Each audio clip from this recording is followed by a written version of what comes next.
Yan, meron po tayo ngayong lithium battery 24 volts. I-convert po natin siya ngayon sa 7.4 volts upang magamit po sa ating project na Portabase.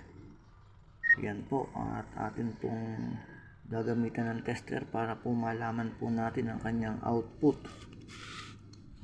Ito, nakaset na po siya sa, kung ito 24 volts, iset po natin ang ating tester sa 200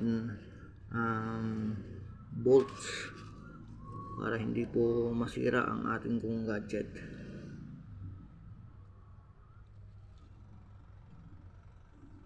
Yung positive terminal po ng ating tester, yan, ilalagay po natin sa gitnang bahagi po ng ating terminal na galing po sa ating lithium battery, at yung negative naman po ay ilalagay po natin sa labas. Ayan, kung makikita po natin sa ating tester, 20.6 volts ang laman pa po ng ating lithium battery. At ito po ang ikakabit po natin doon sa ating ginawang converter from 24 volts to 7.4. Ito po siya.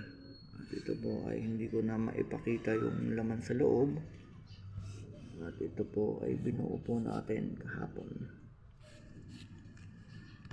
Ikakabit po natin ang terminal po ng ating pong lithium battery dito sa ating ginawang converter. At ipapakita po namin sa inyo kung ano po yung pinaka-output.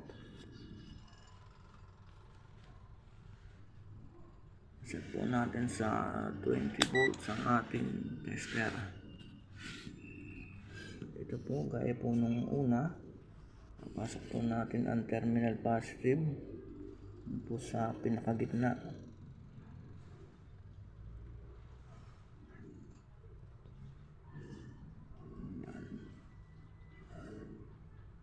Yan po ang pinaka-positive niya, yung gitna.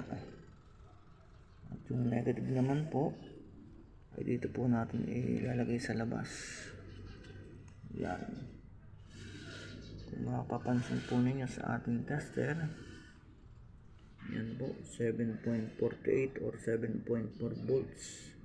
At that's din po natin ilagay sa ating portable radio. Ito po ang ating portable radio.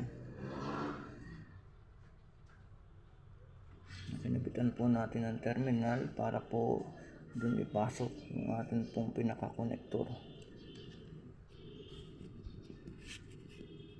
Yan.